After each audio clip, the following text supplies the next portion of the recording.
হ্যাঁ everyone, welcome back my blog. মাঝে প্রচণ্ড ঠান্ডা ছিল, কদিন একদম জবুথবু হয়ে গেছিলাম, সেজন্য কোনো ভিডিও করতে পারিনি। তো ফার্স্টে নিশ্চয়ই বলবো যে তোমরা সবাই নিশ্চয়ই ভালো আছো। ঠান্ডায় প্রচণ্ড শরীর খারাপ হওয়ার একটা টেন্ডেন্সি সবার মধ্যেই থাকে। তো আমারও ঠান্ডা গরমে প্রচণ্ড শরীরটা খারাপ ছিল। তো আজকে যেটা তোমাদের সাথে শেয়ার করতে চলে এলাম সেটা হচ্ছে তোমাদেরকে দেখাই। আমি আজকে একটা জিনিস বানিয়েছি।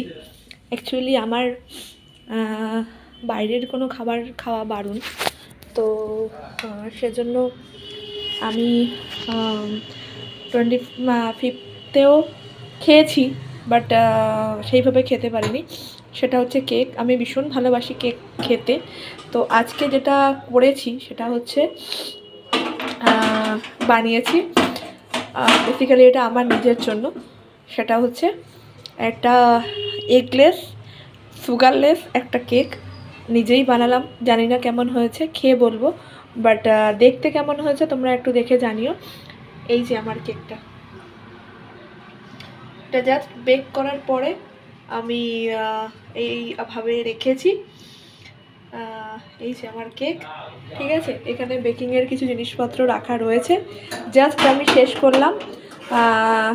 আশা করি খাওয়ার পরে ভালোই হবে।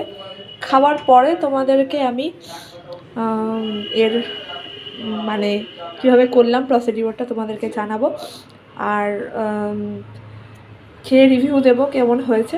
আর তোমরাও জানিও যে এরকম এগলেস হোমমেড সুগারলেস কেক তারা কারা খেতে চাও, কারা পছন্দ না করলেও তাদের খেতে হয়। কারণ ইচ্ছা করলে তো আর ইচ্ছাটাকে মানে চেপে রাখা যায় না। তো ন্যাচারালি যাতে মানে শরীরের ক্ষতি না হয়, আবার খাওয়াটাও হয়, ঠিক আছে, মুখের মানে এটাও টেস্টটাও হয়। তো সব রকম মিলিয়ে আমি এটা বানিয়েছি। তোমাদের কাদের কাদের এটা বানানোর ইচ্ছা রয়েছে বা এরকম বানিয়ে খেতে চাও আমাকে কমেন্টে জানিও। চলো আজকের জন্য টাটা, আর কেমন হয়েছে পরে রিভিউ দেবো। Bye bye.